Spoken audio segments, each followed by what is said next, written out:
Hello, everyone, and welcome to the first session for the book Private Governance Creating Order in Economic and Social Life. I have with me Mithun, Tejas, and Shikhar. We will be covering from chapter 1 to 3, and hopefully, we will have some discussion later on this topic.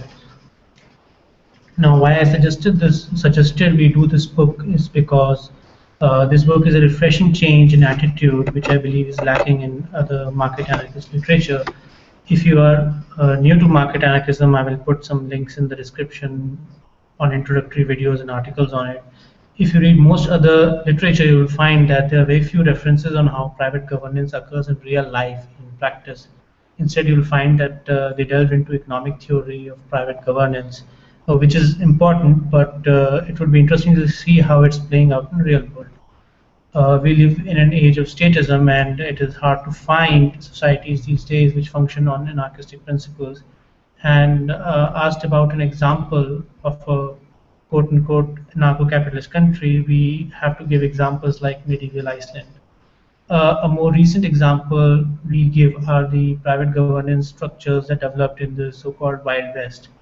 In economies, private governance is not that apparent, and we mostly notice, quote unquote, governance from a centralized body called the state.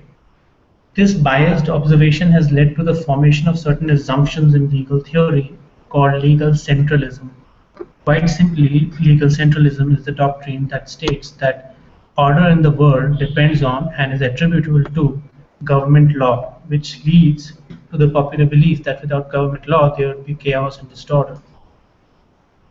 The world around us, though quite chaotic, has some sense of order to it. Legal centralists are too quick to attribute this order to government. Even staunch classically liberals fall victim to this assumption. If anything, this book should be considered as an argument against this assumption. What you will like about this book is that it doesn't go into the hypotheticals of how a completely private society can govern itself, but instead simply question the assumptions of legal centralism. It will show, as Jeffrey Tucker says, anarchy is all around us, all progress is due to it, and all order extends from it. Rather than posing anarchism as something to be achieved, this book will help you realize that it does. It will also show that government law actually interferes in private governance and creates disorder where private governance was creating order.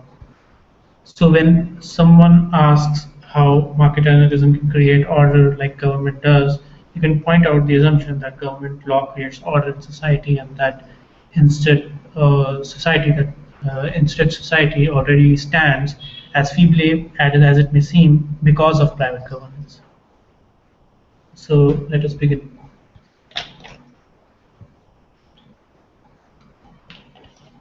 There is a foreword written by Peter Poet.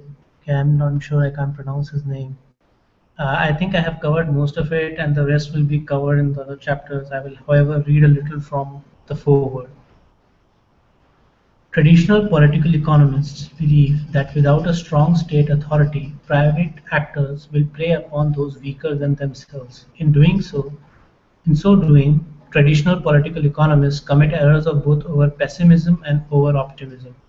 The standard analysis is overly pessimistic about the ability of individuals and communities to find rules that enable them to live better together and to realize the social gains from cooperation rather than devolve into social conflict without the establishment of a coercive state authority. But the standard analysis is also overly optimistic about the state's ability to establish binding constraints on itself so that societies are not just trading off the threat of private predation with public predation.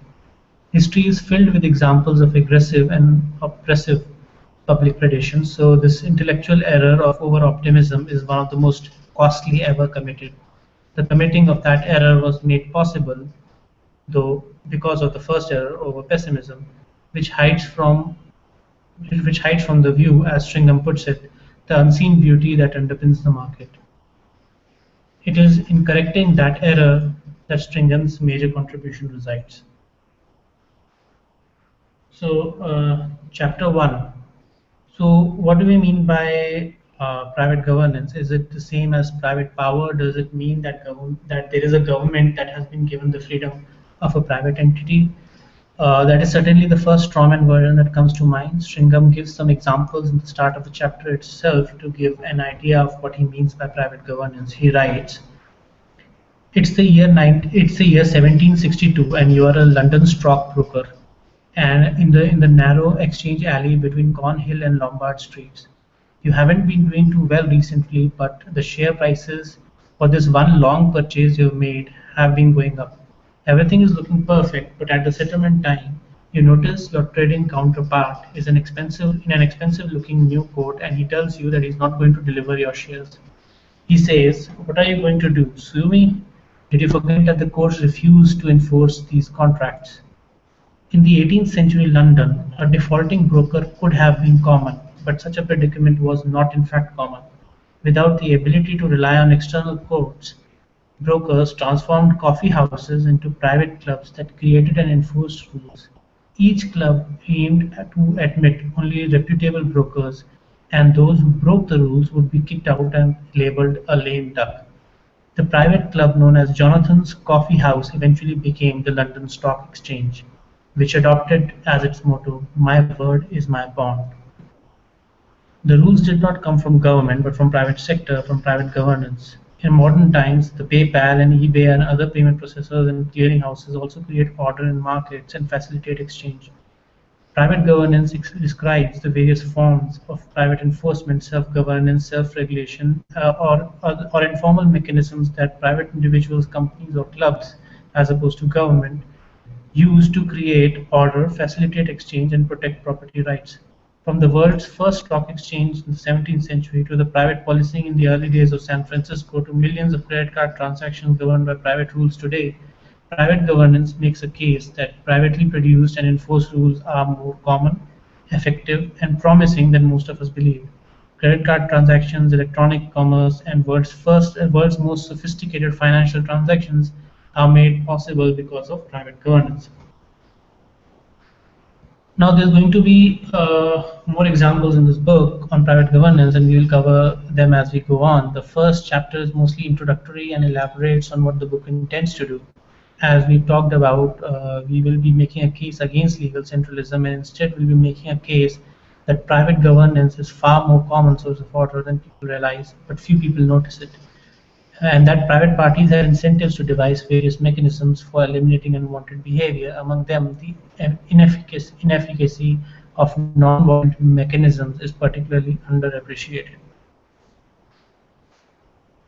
The structure of argument is that because government regulators, police and courts are, to put it in the nicest way possible, imperfect, private parties have potentially important unmet needs. Both such parties can either live with problems or attempt to solve them. To look for places where private governance shines, we need to look for spheres of activities where relying on government is very costly or impossible, or the problem is far too complex and the government has little knowledge on how to deal with it. It is usually thought that private governance is unfeasible because it cannot work with complex situations, but to anyone who has read Hayek, it should be apparent that a central panel would have even less of an idea on how to solve complex issues pertaining to a certain set of private parties. Mechanisms of private governance can be seen to work in small and large groups among friends and strangers in ancient and modern societies, and for simple and extremely complex transactions. The more the private governance solves problems behind the scenes, the more people overlook it and misattribute order to the state. The more seamless private governance is, the fewer people notice it or appreciate its beauty. Private governance is so often missed, but it makes markets possible. Before I end this chapter, I would like to read a passage from this chapter. One of the premises of this book is that just as one should not assume the effectiveness of government legal solution, one should not assume the effectiveness of private legal solutions. Although not legal centralists in the traditional sense, many radical libertarians are legal centralists of a sort who simply substitute private enforcers for government enforcers of law. If a potential problem comes up, the libertarian legal centralist is prone to say, "That would be legal in my ideal world." Yet even the best private police or courts might not be able to solve a problem in a cost-effective way. So private parties may have to live with certain trade-offs or seek alternative solutions.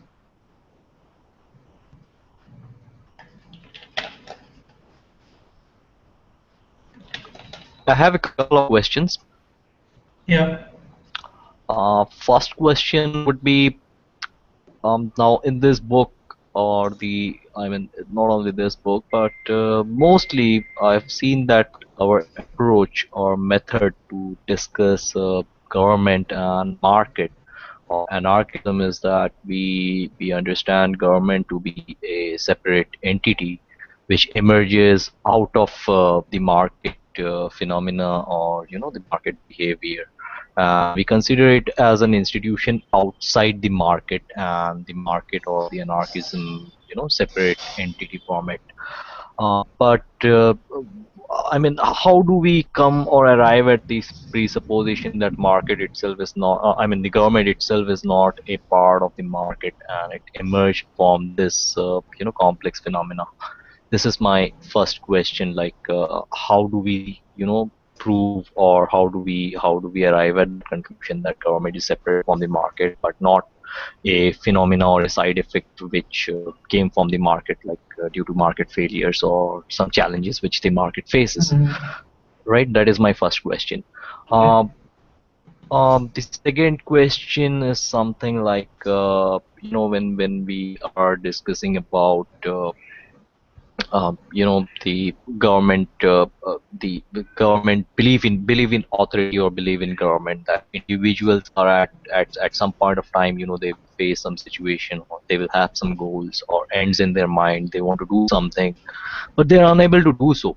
So why does an individual choose to believe in the government and take the governmental route, rather than believing that we can do something and the market will take care of this problem, or this goal can be achieved through the market and not from the government? So why do you think that there is such belief in government with individuals rather than the belief in the market? So these are my two questions, I think. I Just don't think I understood the second question, but let me try to see the first question. So you're saying the government could be a phenomenon that originates from the market. I usually tend to see it slightly differently, but it depends on how you define markets or how you consider markets, and especially from a completely value-free point of view, when you're considering what is violence and whether violence is legitimate or illegitimate, when you're constructing the theory of law. I don't think you can say that this particular violent act is governmental act and this particular violent act isn't. Uh, but as far as we understand, the government is usually understood to have two properties. The first is that it is a body that initiates aggression, that attempts to solve its problems through the use of force. And the second attribute of government is that it is the only body that claims to have the right to do so. That not only does it initiate aggression, but it says that it is the only body that has the right to do so. These are two attributes. I think we should understand both of them completely if we are to understand the phenomenon of government. Because even a mafia, I think, would be a body that initiates aggression, but a mafia is not a state, it's not a government, because it does not claim to be the only body to have the right to do so, to have the right to initiate aggression. So when you say that government itself might have arisen out of markets, you could mean two things. That either you're saying that the government has arisen out of human action, which then is true, of course, because after all, humans are the ones who believe in government, which is why government exists. Or you could say that you mean that government has arisen out of voluntary human interaction, which is what you'd call voluntary.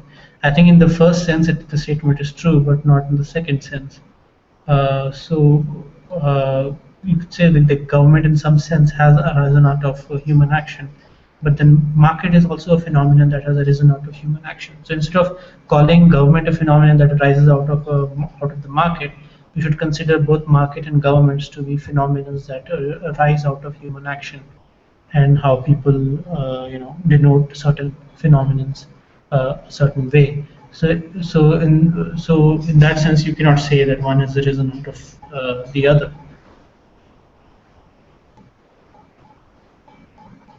That would be my answer to the first question. Fair enough. The second question that I asked is why do people believe that the governmental route is the way to solve problems rather than the market? Like for example, if I am a person, I have a problem. So what kind of problems I will look at the market to solve, and what kind of problems will I will look at the Okay. government to solve, right? So Well, if why do people believe, like, why will I believe that the government is the government will you're be asking me able to solve this problem? why is there a widespread belief that government solves Yes, problems? why there is a Yes, I belief? Yeah, mean, that would be if you most look interesting. at history, I mean, there is a widespread belief that there has been a widespread belief throughout history that certain faith healing heals various diseases, or that astrology predicts, uh, you know, uh, predicts your future, and there have been various sorts of placebo effects that we see around us. I think this is a phenomenon, a very dangerous phenomenon, but a phenomenon just like this one. So the government is basically a faith healing institute, in my opinion. So it provides a placebo effect, and it does in fact. I mean, there are various instances of government officials helping people out, but then it's important to realize when you consider the government as not a body but as a phenomenon, you realize that a lot of government officials help people out in their private capacity through the use of government phenomena. The phenomenon itself is very destructive and dangerous, and many of its claims are simply a matter of faith rather than a matter of truth. So, in that sense, it's the argument against government is the same argument we've been having with all other sorts of fake beliefs and things like that. So why do humans have these fake beliefs and fake beliefs in things like false medicine or faith healing or things like that? I really don't have an answer to that. Why do people believe things that may not be true without proper evidence, without proper thinking? I do not know that. I don't have an answer to that. It's probably a good question on epistemology, but do you have any insights on that? See, the belief system, as you said, is complex. That's true. But the second, I think, is a knowledge problem or a problem of immediate gratification. Uh, the any process in the market is going to take time, right? And it's a very complex process. It's like a synthetic a priori, which you cannot see through the market, right? Like for example, if I say that how many people is required to make a pencil, people cannot visualize like who is going to look for the wood, who is going to look for the technology, who is going to manufacture the glue and stuff. So I think basically most people do not have an idea of production or about prices or about coordination, how to coordinate with people, how to socialize and get things done. There is a lack of information flow, I mean knowledge as well, and the entrepreneurial culture or the understanding that I completely understand that. I mean, yeah, again, we're getting too philosophical, but what I'm saying, I completely understand that people don't have complete knowledge. Like for faith healing, people usually believe in it because they don't have complete yeah. understanding of body and complete understanding of medicine and what actually solves the problem of diseases. So I can understand that people not having all this knowledge, but what I can't understand is people not knowing, but basically assuming things out of the blue.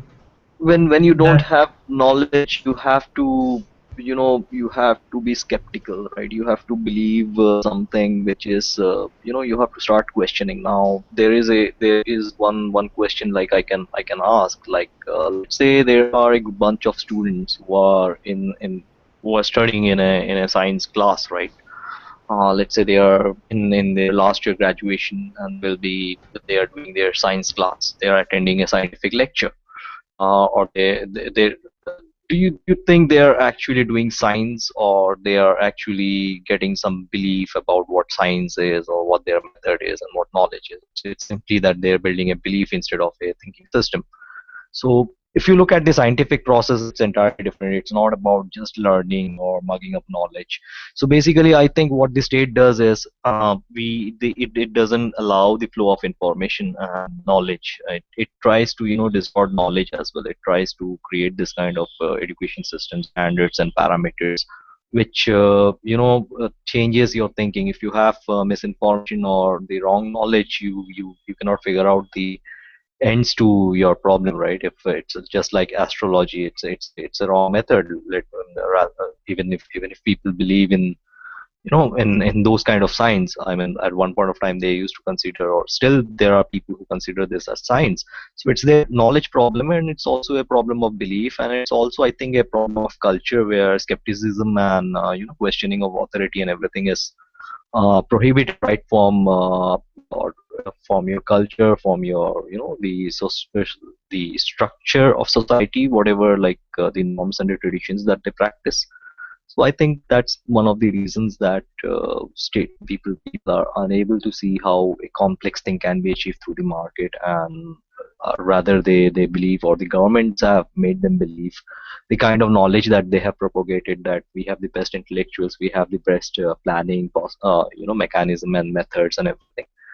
So we are the people in position to solve the problem, rather than if you yourself should go and figure out a entrepreneurship action.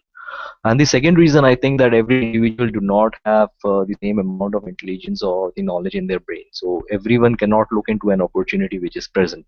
Some minds will look into that, will see that particular phenomena, like an entrepreneur, right? There are two an entrepreneur sees an opportunity. Not everyone around them sees that opportunity and seizes that opportunity to their benefit. So I think that's a very big factor where we are not able to diagnose or analyze or understand, interpret, or see opportunities which exist, and how to benefit from those opportunities. So that's another reason that people who don't have that entrepreneur mindset believes that they cannot control the entrepreneur, but they can control, or the government has some control, that they can give them the stuff that they require. So most of us are looking for consumer goods rather than the production of consumer goods. So that's one of the things. But we also forget that we participate in some way to the complex production process that the world which which gives rise to this consumer products and stuff. So I think that is where the belief in government or market is much in this entrepreneurs, or in these people rather than entrepreneurs. Okay, fair enough. But yeah, but my question was at a different. Maybe we'll discuss this a bit later. It's a little bit off topic. Sure, sure, Yeah, so I'll continue with the speech after. sure. Okay, so chapter 2, Beyond the Deus Ex Machina Theory of Law. For those of you who don't know what Deus Ex Machina means, let me give some background before talking about why Stringham calls the current theory of law as Deus Ex Machina. I have a trouble pronouncing this. Deus Ex Machina Theory of Law. So, roughly translated, the phrase means God from the machine. It is a plot device, and if you're a writer, and usually if you have written yourself into a corner, at the very last moment, before the story is about to end, and there is no resolution to the problem inside, the problem is solved by an outside entity who comes out of nowhere, and usually is specifically skilled enough, at least in theory, to solve that problem. The famous example is in the movie Matrix Revolutions, where there didn't seem to be any resolution to the problem of destruction of Zion inside, and out of nowhere, a machine literally comes. A machine comes that is literally called Deus Ex Machina, ready to make a deal if the main character gets rid of Agent Smith, and so on. So the plot device usually annoys people because it is perceived as unimaginative. In good stories, when the writer apparently writes himself into a corner, the characters do something so imaginative that the readers can't anticipate. Deus Ex Machina feels like a cop out. I mean, which brings us to why Stringham calls it a Deus Ex Machina theory of law. In many social science and policy debates, theorists think of potential problems and assume that government can solve them. The legal centralism takes various forms, but all forms assume that markets would not be able to fully function without government rules and regulations.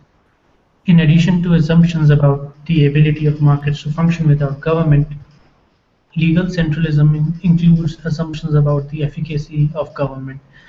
To see what we are truly up against, let me give some quotes from quite well-known people.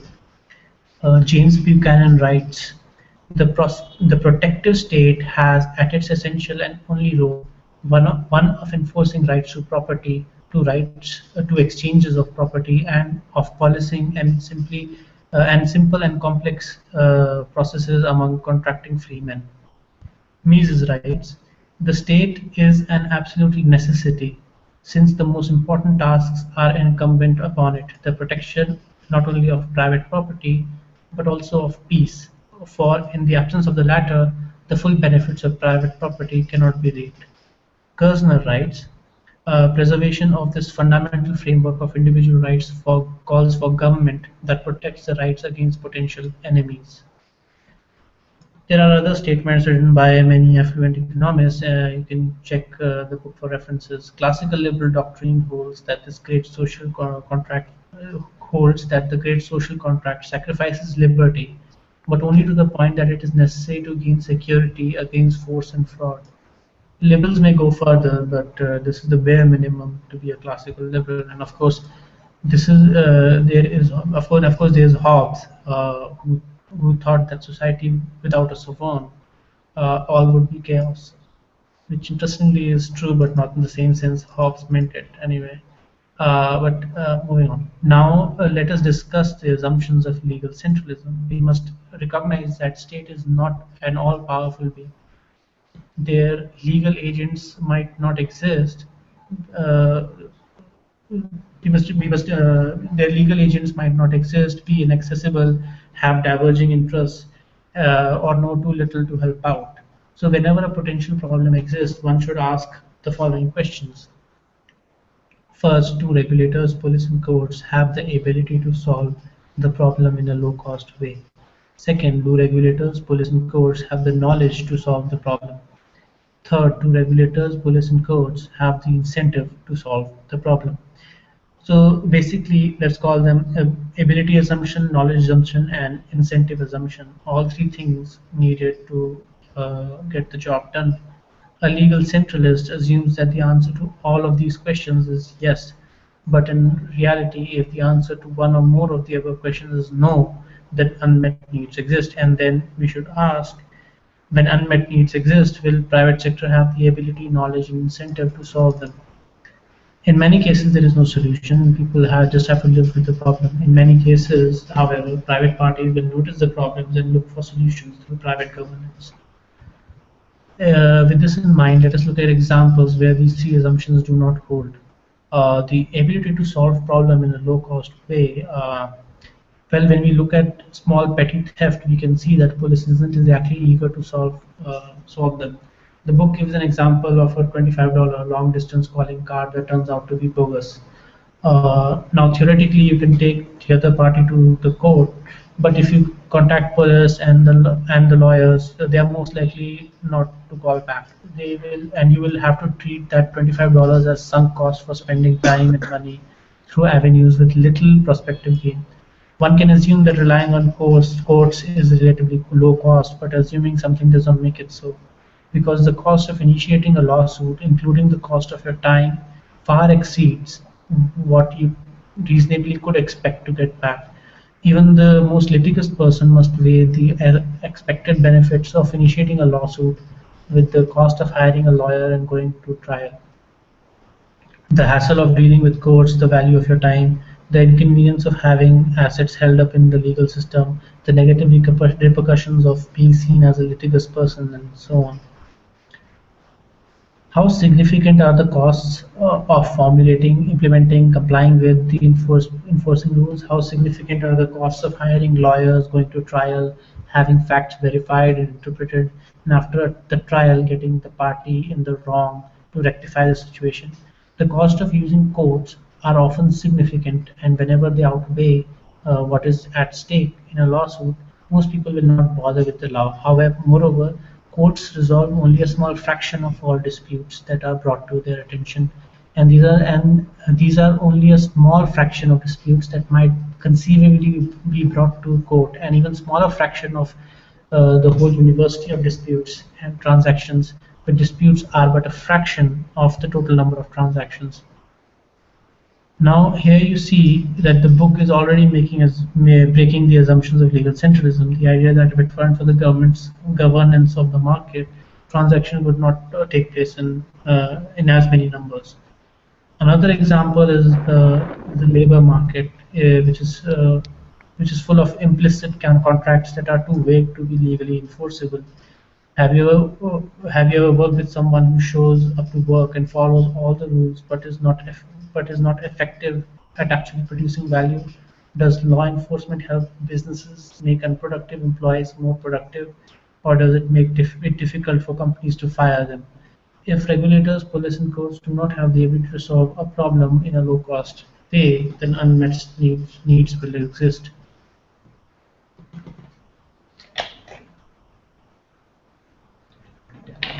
Second assumption was the knowledge assumption. Mises and Hayek argue that government is not omniscient, and that without markets and consumer and producer goods, central planners cannot calculate whether the value of what they're producing is worth more than its cost.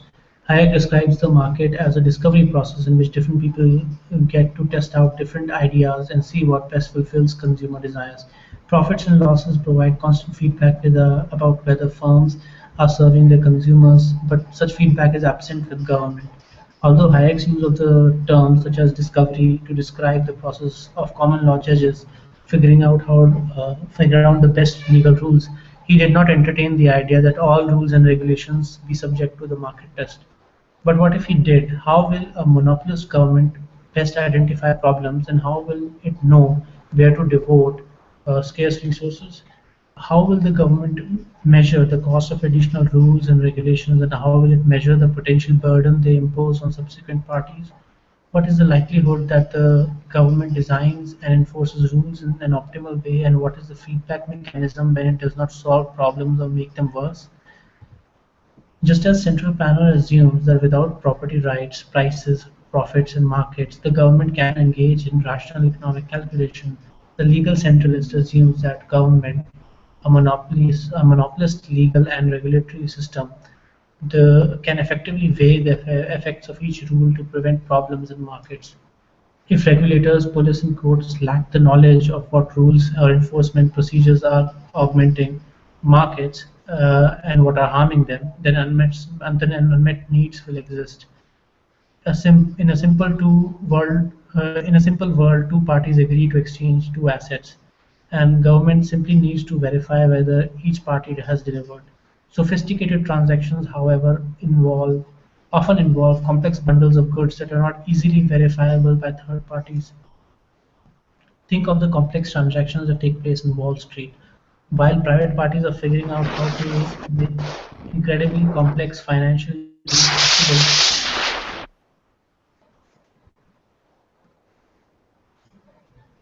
I think someone joined and sorry, I have to mute you. While private parties are figuring out how to make incredibly complex financial deals possible, government officials are debating banning short sales and imposing price controls on interchange fees.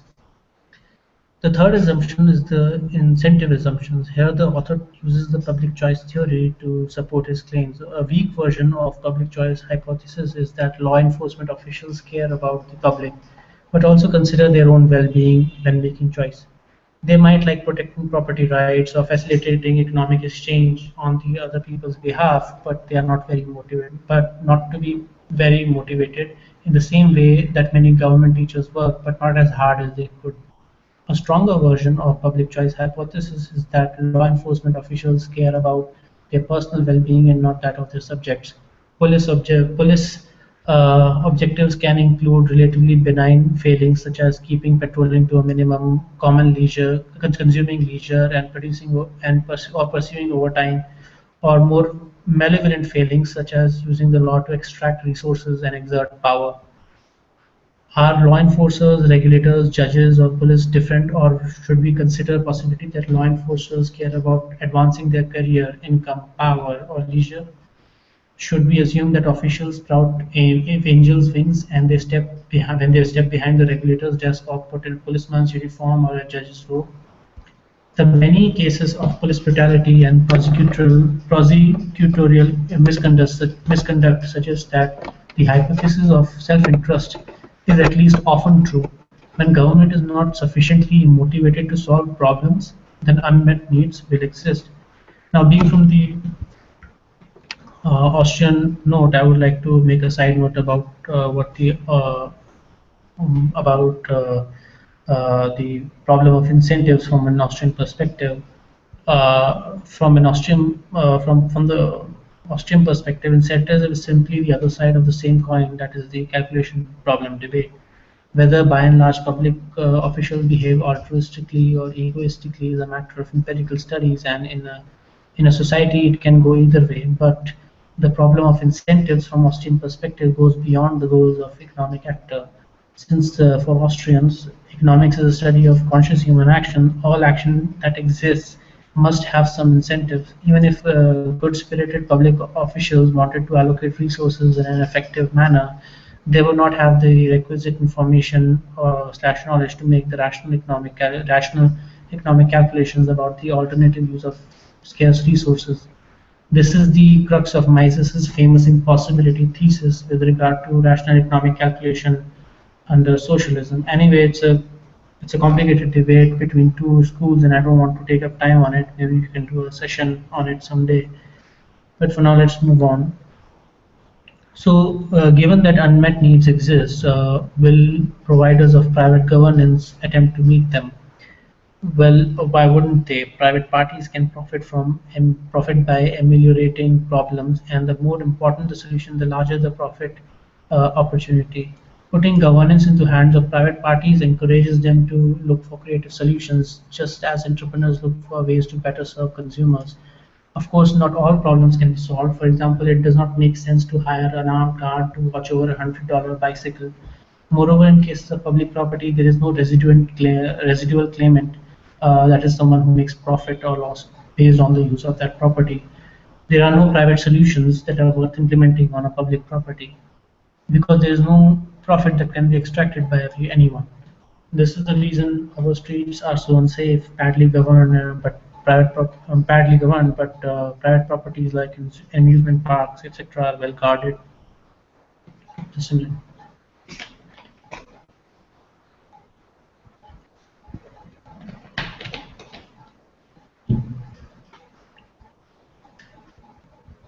Providers of private governance will never solve all problems. In the same way, entrepreneurs will never invent every possible product.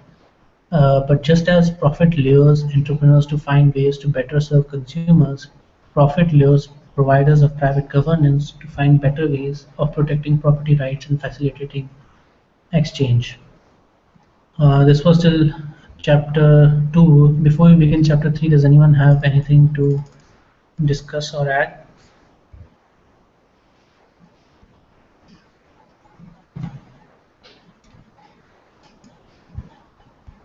Well, just give me a couple of minutes break. I'll be back.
Okay, so let's begin with chapter 3. This chapter compares rules that originate from voluntary association to those rules that originate from coercive ones. Regardless of what one thinks about coercion from a normative point of view, a large body of literature in psychology indicates that people are most often better motivated using non-coercive means. Managers could motivate employees by threatening lashes or deportation to Siberia, but instead managers almost always use rewards for good performance. Despite the harsh penalties in Soviet Union, its system of motivation was never as effective as the system of non-coercive incentives found in most private sector firms. If two private parties are making a deal, they both are worried about risk of opportunistic behavior, but they both will have an incentive to think about ways to minimize such risk. To a legal centralist, any cooperation must be attributable to the state, but in actuality, cooperation can be attributable to steps taken by individual parties, membership clubs, corporations, and other voluntary associations. We see that many private organizations already create and enforce rules. The amount of private governance in current society is far greater than people commonly recognize, and governance can be analyzed as a club good that can be provided in a multitude of ways. Clubs allow members to opt into preferred governance structures, and they create incentives for cooperation within. The simple ability to screen or exclude unwanted members gives clubs a powerful tool to discourage bad behavior without relying on the use of force. Competing clubs must constantly prevent or alleviate potential problems in ways that their members prefer. Private governance harnesses the benefits of competition, experimentation, and constant feedback that are seen in the market but not in government. Although it might seem that the rules of a club are strict, but it is important to remember that because of the competition mechanism, the club has to ultimately satisfy its consumers who can immediately leave for another. At the end of the day, the consumer is in charge. The club good is a term that originates from the works of James M. Buchanan, namely the economic theory of clubs. I myself have not read that, but the crux of his argument is that there are not that there are not entirely purely public or purely private goods. A purely public good would need to be shared by everyone in society, and a purely private good can be consumed only by one person. Instead, Buchanan suggests that all goods can be analyzed from as clubs goods for which the optimal size of club depends on each good. A club of 1,000 people share a golf course, and a club of 100 people share a swimming pool in an apartment complex, etc., etc. We already did a session on public goods. I'll put the link in the description. It was an interesting deconstruction of the public goods concept from both the Austrian perspective and public choice theory perspective. I suggest you go through it later. Membership in a private club can be formal or informal, long-term or short-term. In any given day, a person might frequent a gated community, an apartment complex, an office complex, a corporation, a shoppers club, a country club, or a nightclub. To the extent that rules or forms of security are beneficial, these clubs create and enforce rules within their realms. It is not too conjectural to claim that most of the world either currently is easily could become a private club. Clubs need not even be geographically based. Non-geographically based financial clubs such as Mastercard and Visa encompass billions of people. People usually complain that private sector has failed to provide security on public roads, but in current society, government managed property lacks private owners that has incentives and the ability to maintain or police the road. It's therefore unsurprising to observe the market failing to provide security there. But in shopping malls and other areas with private roads, private security is provided by the mall owner, paid by the tenant members, and free for guests. The rules of private security are almost often do what you want as long as so long as you're not bothering others. Many people talk about externalities that government intervention is needed because private parties have little incentive to. You gotta understand. I'm sorry. Hello, guys, can you hear me? I think Avishkar got disconnected. Uh, Okay, I have a question as well. okay. Okay, before we proceed, you remember you gave us this example a little while ago that private companies, prefer to follow voluntary method. Like, for example, if one of their employees is not performing, uh, they don't, threaten them, beat them up, or send them, to Siberia to, as a punishment for not performing, right? But if you remember, like, these private companies which are operates under the legal system or the law which has been set by the state. So, like, when slavery was, legal or considered to be the norm, private companies could do this kind of thing. Like, they could, if the employee or the slave or the peasant who is not performing as per the will of their masters, they could beat that fellow up, and it was completely okay to do so. How do you why or how can you come or arrive at a conclusion that the governmental law does not play any role or does not have any influence on private law? It may be that, once the government abolished this kind of behavior by people, it made it illegal that private companies have know that if they don't follow the government's law, they're going to get into problem, and that is the reason that they have this kind of private laws which is, and which aligns with the governmental law in place, like, you have to give this much of minimum wages, or you have to treat your employees in this way, this cannot be tolerated, this has to be tolerated. So why do you think that private laws emerged on its own and not through government influence? Well, first of all, I don't think the claim of the book is that governmental law does not influence private parties at all. I mean, in fact, it's quite the reverse. When I think at one point it claims that governmental law actually interferes in private interaction. But coming to that point, that slavery was at one time legal, and private parties did in fact exploit that law, and the slave.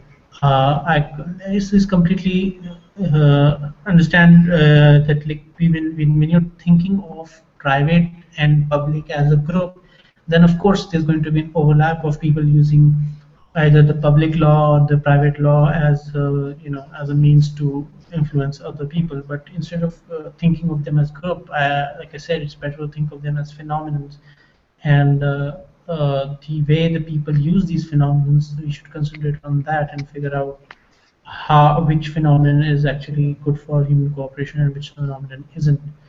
So, in that sense, yes, of course, the governmental law influences private law, and it influences private interaction. Uh, the claim of this book is also not which originated first. The claim of this book is questioning the legal centralism, which is, I mean, it doesn't question which originates first, but rather that the order that we see around us today, is it attributable, is all of it, most of it, attributable to the existence of government legal order or not? It doesn't say that government legal order does not influence private decisions at all. It doesn't say that. It is only questioning this assumption that whether most of the order that we see today is attributable to governmental legal order or not. That's basically the aim of the book. Does it answer? Yeah, sure, it does. I mean, if it if the scope of the book doesn't include government influence or governmental laws influence on No, private laws, it then doesn't. It yeah, does so then include then that. then then then that works fine. I mean, otherwise you had slavery for thousands and thousands of years, and it was some people in government who, the reformist, or they had to, like Martin Luther King or Yeah, no, I know, but then again, that was governmental law, right? That wasn't right. something that So was they had originated to, yes. So the government. privately. And moreover, I think this section is comparing coercive versus non-coercive means. So it is not claiming that all private governance is non-coercive or that all government interference is coercive. What it is claiming is that most of the governmental interference is coercive, whereas empirically, what we see the governance in private sector, it has generally turned out to be non-coercive. It is limited to we exclude you from this club. Please don't come here again. It is not like, and I'll read from the portion that I think is relevant here, that you know regardless. Um, I think we'll come to that. Actually, when we'll come to that point, I'll make that point. But the point is that private governance that originates purely from private interaction, and the government is not involved in the sense that slavery was actually legalized by the government. The private governance that originates purely privately tends to be non-coercive and voluntary, and it is limited to just saying, please don't come here again, you are excluded from this club. Whereas government law has been mostly coercive and says that if you don't do this, you'll be put in jail and stuff like that. And it's basically comparing these two forms of governance and making a claim that coercive forms, people are more motivated to follow non-coercive means rather than coercive means. But no problems. We will debate this later on. Okay. Cool. Amay had some questions. I think he has joined back. Yes, I had some questions. My name is Avishkar. Also speaking about, see, when it comes to economics, a laissez-faire policy refers to absence of any government control. So, does private government control emphasize on a laissez-faire policy? Does it have any interventions in the operation of an economy? See, that I think you joined later on. So, private governance, when we are talking about, it's not private government. Governance is a good, whereas government is a body. So, when you're talking about laissez-faire, private governance is talks about those who are involved in a particular club. Like if you're on my property, if you're in my club, then I set the rules on this particular the operation of this particular club. So the private governance is the concept that private parties can, when left alone, be able to govern themselves and self-govern. So I think private governance is the essence of laissez-faire. I mean, you don't have to demand laissez-faire from someone in case of private governance, but in case of government, actually, you have to demand it. Laissez-faire was a demand that many workers and merchants made when government officials used to come and say how we can help you, and they used to say just leave us alone, and we'll handle our own affairs. So, uh, does this answer the question? Yes, it does. Thanks a lot. Okay. So when you're talking about private governance, we're not saying a government body which has the the ability of a private the freedoms of a private party. No, we're not talking about, but that will be extremely tyrannical. I mean, a government with the freedom of a private, if government says that all of this is private property and I have the right to do whatever I want, that would be like completely dictatorship. That is not what we are talking about. Private governance, when we are saying, we're talking about voluntary interaction when it comes to uh, the people, the private property that is legitimate and homestead. Anyway, so I'll continue with reading that.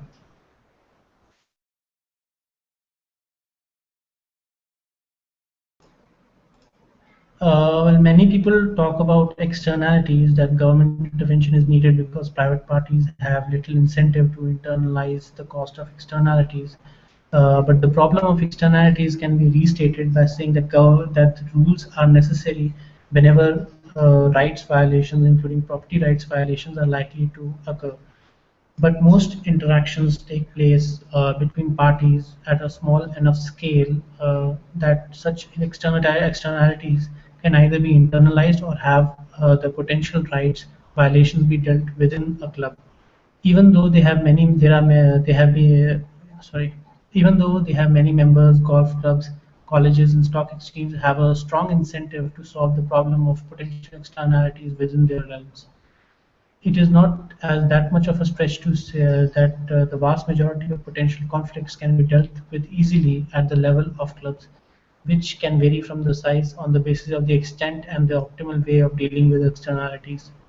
Most disputes take place among people who have relationships with each other and interact within a specific geographic area, and a club can easily handle such disputes.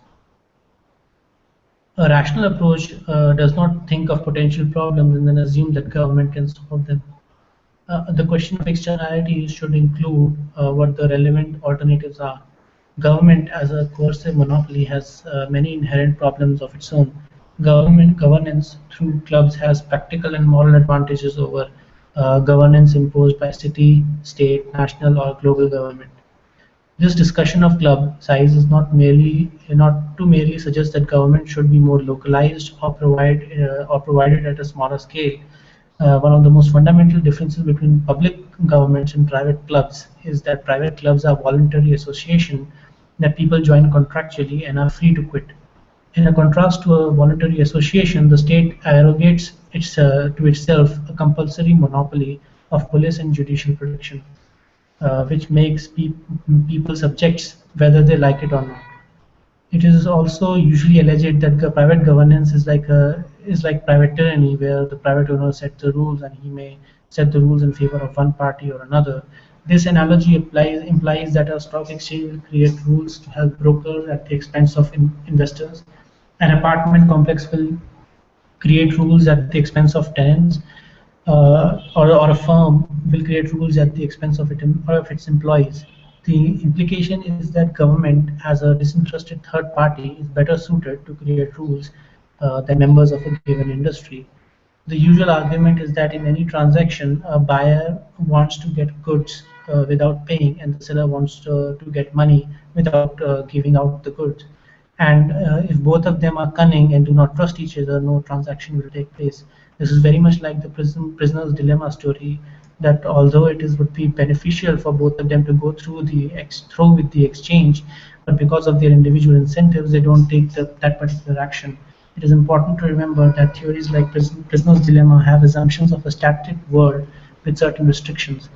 In prisoner's dilemma case, the prisoners are not allowed to plan a strategy in advance, but in real world this is very much possible. Similarly, both parties have an incentive to minimize their potential losses and maximize their potential gain, and if they can coordinate to do so, they both gain. Higher and gain Higher the gain, more likely are they to cooperate. This is not to imply that at any instant private governance or any other system has the ability to eliminate all problems, but consumers and providers of private governance do have incentives to find ways of minimizing the problems associated with opportunism. The more effective the solutions, the more will they be demanded by consumers. For instance, sellers often rely on various mechanisms such as repeat business, reputation, money-back guarantees, third-party verification, and third-party warranties and leases, in which the lessor has the owner of the as the owner of the car bears the long-run risk of any problem. Sellers have an incentive to assure buyers that they will get their money's worth. Similarly, providers of private governance have an incentive to provide assurances that they will treat their clients well. Otherwise, the demand for their product will not be as high as it could be. A stock market that fails to provide assurances or attempts to stack the deck in the favor of its members at the expense of investors will attract fewer investors in its market in the long run. Any stockbrokers attempting to create rules that come at the expense of their clients do so at their own peril. Likewise, an apartment building that has built-in risks for tenants will have decreased demands for its product in the long run. For the same reason that producers constantly develop ways to provide better products at lower cost, providers of private governance will seek to provide assurance to their clients. Private governance tends to be in favor of all parties involved because even the property owner has to ultimately use that property to make money, and the only way to do that in a competitive environment is to provide the consumers what they want. As with everything else in a free market, the consumer is the king. Another tyrannical aspect that people associate with private governance is the right to exclude. The property owner has the right to decide who can use his property and in what way. But we must remember that if we forced everyone to associate with everyone else, it would not be voluntary. The fundamental principle of this for describing a free society is the principle of freedom of association. The first corollary of this principle is the freedom of disassociation. Markets for apartments function only because apartment buildings can exclude non-renters. The hotel market functions only because hotels can exclude non-payers, and the restaurant market functions only because restaurants can exclude non-customers. As previously discussed, because property owner has to create rules that help him provide what the consumers want, the property owner tends to keep out elements that may cause issue with other users. A property owner having the right to exclude, far from being a tyrannical aspect, ends up being an important cornerstone in the freedom of association. Even though exclusion is an important part of social system based on voluntary relations, the system would be much more inclusive overall. As long as government does not exclude at a society-wide level, exclusion is nothing more than people deciding with whom they want to interact. In the past, we've had a session on public roads and how they are unsafe without the right of local communities to exclude potentially violent elements. Most of the gun-related violence occurs in the streets. I think it's a very important topic on crime prevention. I will put that thing in the description too. Uh, but even if you believe that exclusion is coercion, consider how less coercive it is. A credit card that says, please repay your loans if you would like us to continue extending your credit, or a college that says please follow the rules if you want to keep the privilege of being a student, seems incomparable to if you do this you will be put in jail. If mechanisms of private governance such as exclusion can eliminate the need for physical punishment or incarceration in some cases or even all circumstances, then it should be allowed to be viewed as quite liberal. Private governance is much more than a selection of rules enforced by private equivalent of government courts or police. Private governance allows uh, many potential mechanisms for preventing or minimizing the costs associated with disputes. Consider the possible options of ensuring that parties follow through with their contracts. To the legal centralists, this is the realm of contract enforcement in which government or private courts, if you're a libertarian legal centralist, relies on enforcement of formal rules through the threat of ex post punishment. Both parties already use many different mechanisms of private governance instead of government enforcement. These mechanisms can be formal, informal, long-term, or short-term. They can deal with problems ex post or help avoid problems ex ante. They can involve third-party enforcement or create incentives for self-enforcing contracts. They can rely on discipline of repeated dealings or on trust. Parties can give deposits on escrow to an escrow agent that can disperse funds, or hire bonding or insurance agent that assumes the risk if any party does not follow through with his bargain. Parties can post irrecoverable assets, or they can use reputation bonds, the value of which is forfeited in the case of default or in any way, or as a way of committing to the cooperation. They can become a member of a club with strict membership requirements for upstanding merchants only, or they can even require membership in a close-knit clan or religious community. Trading partners can become members of trading networks or credit card associations that act as a proxy for the guarantee of trust. They can have a system of informal or elaborate norms that encourage cooperation. People put far too much emphasis on legal rules that as a source of order. But even if one assumes that certain problems require legal rules, one need not assume that compulsory monopoly must provide them. Historically, many legal systems have not involved a government monopoly and are much more concerned with the parties in the dispute than with advancing the interests of the state. Individuals rely on private governance in many aspects of their lives, and much of and even or even all of the order that exists may be attributable to private governance rather than states. With this, we end part one, which basically makes a case for why we are studying private governance. We will begin with part two next time, and we will cover historical case studies from world's first stock market and its evolution to PayPal to various examples of private policy. If you're interested in history of private governance, I think this would be quite interesting. If you're interested in theory, we will cover that in part three, where we will extract all that we can learn from history. Now, if you're watching this on YouTube and you have listened this far, you're welcome to join our book club. We have lots of interesting books lined up, and once you join, you are welcome to suggest which direction our study should take. I'll put the links on how to get in touch with us in the description. Now, you guys want to discuss anything? I think I need a break. I'll just be back. Sure.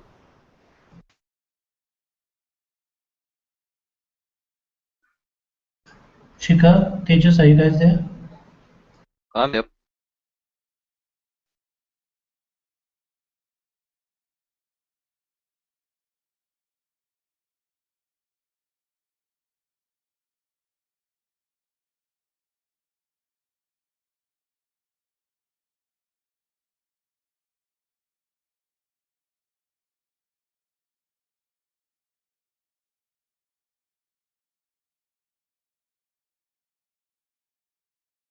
So you guys can add things in the chat. I'll just be back and I'll answer them.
Okay, I'm back. Anything else to add? Just one last question. Yeah. Does this book or this author consider man to be Homo economicus, like a man always seeks the highest rational, and uh, makes optimally uses or tries to maximize the utility of whatever he's doing. I'm not sure about, I mean, like in the book itself, if I didn't know the author, I wouldn't be able to tell you that because this book is mostly talking about, governance structures that exist, and then later on, because this is just we were just discussing quite a lot of theory, but in Mm-hmm. part two, that is the next section, we'll be doing like it will be a case study by case study of various private governance structures that have evolved. So it will be more of a historical analysis, and then later on we will find out that economically speaking, what all we can learn from it. But the author, Edward P. Stringham, from what I gather, he has an appreciation for both the Austrian school and the public choice school. So from that side, James Buchanan and I think James Buchanan is a like some consider him to be partly Austrian. Others like Rothbard certainly had issues with him. Uh, Apart from that, he takes things from the Well, public choice Rothbard, theory. just to point it out, Rothbard, he believes that man is Homo economicus. That means that man is always, tries to or should Well, behave, so that's what I was asking. tries So to behave. given, Yep. yeah, so I don't know the author has written on this or not, but given his influences, I would say the answer is yes, because he takes influences from James Buchanan, he takes influences from Yes, and the other Austrians, other vice point, versa. yeah, the reason that I'm asking this is because whenever you talk about the incentive factor, right? Like we should or the government have Yeah. put incentives, right? That is incentive factors comes from the first premise of an incentive factor is once you have to define what an incentive is, right? So incentive is always that a human being will always try to maximize the utility or will Hmm. be profit-seeking individual, right? Like he always has a desire to possess wealth, which is not how each and every human being will believe or behave. Like there are, you cannot Well, explain usually when I think that people say this, they are more likely that they are making assumptions about what what see other incentive people. itself is a yes, No, the no, see. incentive. So Yeah, go when ahead. someone says that not everyone tries to maximize like maximize their utility and stuff like that. I mean, I kind of get what you're saying, but the point is that when we talk about rationalism, right? What is rational? So what could be rational for me might not be rational for you because our ends are different, our goals are different, and therefore our means will be different, and what we consider rational. I may look at you and say you're not acting rationally, but but your ends may not be to maximize wealth. Your ends may be to enjoy your life, have some amount of leisure. Your ends will be basically your own. So when I hear people say that humans don't necessarily maximize their uh, you know uh, And the the second thing utility. about like incentives, when we talk about incentives, I want to ask, like for example, you have the Nazi Germany, right? What Yeah. incentive will you give Hitler and the Nazis at that point of time to give up their ambitions? Well, I can only guess because first of all, I'm not them, and my mind is not their mind. Sorry, their mind See, is not my I mind. mean, So they I had cannot their meetings and everything, right, with Hitler, a see the peace point. agreement and everything, where they tried Yeah, so to you reason can with only him, guess right? from all those facts. You cannot make a certain statement about what their, or what their goals were, what they wanted to do. We can make a certain case. We can make assumptions based on their writings. We can make Right, assumptions based on their actions. But we can say for sure because I am not in their mind, right? I'm right. not. I can't read their mind. I can't know for Yes. sure. So. Because that's something which I always criticize the classicals and the new classicals, John Stuart Mill No, and I Rothbard and understand your point, but Rothbard. the thing is that when the fact that humans always tend to maximize their utility, that I think is true. The way we assume that this certain actions will maximize utility, I think that's where we make the mistake, not in assuming that humans maximize the utility. I think we make a mistake in assuming that this And the person is mistake is doing. like, do we know what incentive is? Like, what is an incentive itself? Like, how do you define it? What is an incentive for? I mean, for business, is it always about profit, maximize profit? What about if it is about maximizing profit and with brand name or a long-term brand sustenance kind of thing where Long-term brand sustenance is not a good, I mean, good for example, example like because sustain a brand for see, long term. I'll give you a practical example. For example, there is a pharmaceutical company who makes medicines or something. Recently, we had this scenario where one new CEO he just raised the cost of drugs, right? So you may have a pharmaceutical company which manufactures some type of drugs, and there is a outbreak of some disease or something for which the company is in a position to prepare cure. Now suddenly the demand is going to go up. Now it gives an incentive for the company to either make a brand out of itself, like it's a different brand, a honest brand who does not exploit people, or the idea is like you have the opportunity to increase profit, maximize profit. Demands have gone up, so you raise the prices and your profit margin maybe. So how do you say, like what will we say here, like what is the incentive over here? How will the market create incentive, or how do we define incentives in this kind of in this kind of Oh, situation? so here Like the thing is that the person who's actually making the decision, when you think about that person, he might have different, you know, vision of the future of where he wants to take the company. so He exactly, might that's my have a, question, he like might have what a, was the incentive for this company to behave in this way? well, in what way? I got confused. In what way are you talking about? See, I mean, he could have raised the prices, right, for Yeah, maximizing or the he could profit and have everything. Yeah, looked yeah. at And brand the values other and thing all is that. that he could have created a brand which could say that, okay, we are a honest and a social a brand Social which thinks worker about brand. social welfare and stuff. So Okay. there were two kind of incentives, right? These are two But different then incentives. again, at the end of the day, whether you're doing it for long-term profits or short-term profits, so like at the day, you are looking at thinking for either long-term or short-term. So you're still acting at incentives of maximizing your utility for your company. The only thing is that if you are someone who thinks that this company or this industry doesn't have a lot of future, you're more likely to do it one way and increase the prices right now and make a quick exit.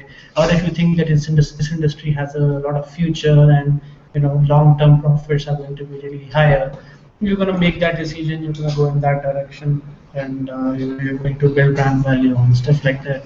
So, but at the end of the day, you still, I mean, the company you still have to, you know, the the assumption in, of course, in neoclassicals put a lot of emphasis on this assumption that the companies are always profit seeking and always doing that. But in Austrian school, it's a kind of a secondary assumption. But I think still a fair assumption to make. Right.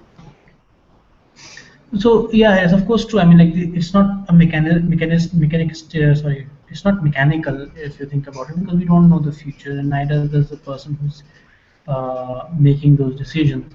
So he has to look at the future and try to make a entrepreneurial decision, and but the incentive is the same. Whether it's like he still has to make profit, whether he thinks that short-term profits are have a higher utility than long-term profits. It's still his entrepreneurial decision and his incentive based on that. Okay.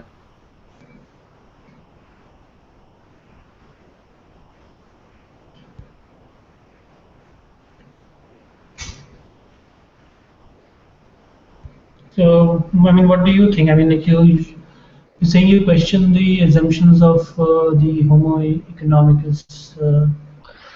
That's the basic assumption of any neoclassical or Yeah, I mean, neoclassical theory, if right? you, Like I think like if you're moving beyond yourself, right, you'll have to make these assumptions. Otherwise, how will you be able see, to? if you want to prove that something is going to move towards a point of equilibrium or point of order or spontaneous order or whatever you call it, you have to rationalize every human behavior. Like whenever you are creating a hypothesis, you have to show that the human being is going to do this. Like there is a profit incentive, so that this company is going to go for his profit, his competitor is going to go for his profit, and this is how the optimal thing is going to come out. But then that is not what I believe or we follow, right? We do not know. That's what simply can say. Like we do not know what is incentive for which people. We cannot arrange society on incentives, right? And the other Yeah, point I which understand. this book, So I mentioned that note there, right? Because Austrians treat incentives differently because for them it's more of a right, right, part of the calculation debate rather than something that you can right. numerically measure. Right. So I know So I I mean, this justifies the point that you cannot have policymakers who can prepare an incentive plan. Like they cannot yeah, take yeah, into I account, like completely that. This agree. creates the knowledge problem. Like we do not know whose incentive is what and how much. So Right. there was So they cannot. one paper I was reading based on, like, it was written by someone in GMU. So so that paper I still have to completely read it. He was comparing the Austrian school and public choice school on various topics, and one of them being incentives. I still Yeah. have to read that, but I think yes, the public choice school treats incentives when they are Yes. talking They about. they they are the that school is public choice school is the school where we should ask them like what do they mean by incentive? Like is But I still wrote there, like when I talked about it, I still said that it appears that empirically speaking, I mean, sure, there will be some exceptionally good public servants who have their hearts in the right places and want to do public goods, exactly. but by and large, if you look at it from an empirical perspective, See, most of by and them. large, you cannot go by numbers, right? It might be one company or one individual who changes the market and the entire, Uh, what yeah, is so going on in that's the why I market. made it very. That's why I think I mentioned it very clearly that that even if whether the goals of the individuals are altruistic or egoistic, you still can't make rational economic calculation if they are. For example, if there is a communist or socialist mentality going on, and there is a private company which raises the price, you do not know what incentive the other consumers have. They might react it in a very negative fashion and start a kind of a civil protest and stop buying those goods. They would rather die than gulp that medicine, right? We have Yeah, seen this kind of protest taking place. So you never know, like brand. What do you can protesting against certain brand, like they will not touch this or this is a see, here yeah. again you are assuming your when you look at other protesters, right? Here you are holding them to your standards of rationality See and this saying this that this form of they rationality you can. they have replaced their self goal, and they have put an ideology above their ego, right? So they have completely changed their goals, but as far as their goals are concerned, That the is that is goals what of happens in the market, right? The dynamic so market. I'm never denying that markets are not influenced by ideology. In fact, the kind of I usually hold that the government, the kind of governance that exists today, as far as the large-scale governance is concerned, uh, I mean, at the top level, the kind of governance that exists today, the government that exists today, is a reflection of how people, are ready to concede, the power to the government. So in that sense, it's ideologically driven. So people are already, in one sense, you can say that we already have a free market, and people are getting the governance they demand because of their ideological leanings. So yes, ideology does influence the market, does influence human action. I'm not saying it doesn't. What I'm saying is Right. that it still doesn't refute the assumptions of the Homo economicus hypothesis. It just still doesn't refute that because you are holding people rational according to your standard. To them, you are not acting rational because to them, they think that the ultimate goal of life is, there are various kinds of ideology. To them, they think the ultimate goal of life may be devotion to God or devotion to a certain deity or an establishment of a communist society or stuff like that. So to them, they have a different goal than what you think they have the goal. And once an ideology becomes more important than themselves, you can no longer assume that they have goals same as what you think their goals should be if they were looking out for self-interest. See, that's the argument against the public choice school, right? Like we cannot know what the incentive is. We cannot know It's an what the argument yeah. against public choice school, but it's not an argument against home economics. This is what I'm saying. I Yeah. mean, you need to go more into. I mean, you can't say that if a person is fully acting against. If a person is fully not acting in a particular interest, then that interest does not have any hold any water for him, right? That's what we are reverse engineering from his action what his interests might be. We can't actually go and read his minds. Right. Uh, Anyway, I think that answers our question. I think I don't have any other further questions today. okay. Shikhan, if you have nothing to add, I'll stop the broadcast. I think it's already been more than an hour. Okay. Thank you guys. Thank you, Shashank, for this wonderful session. See you next Thank you. week. Okay. Bye.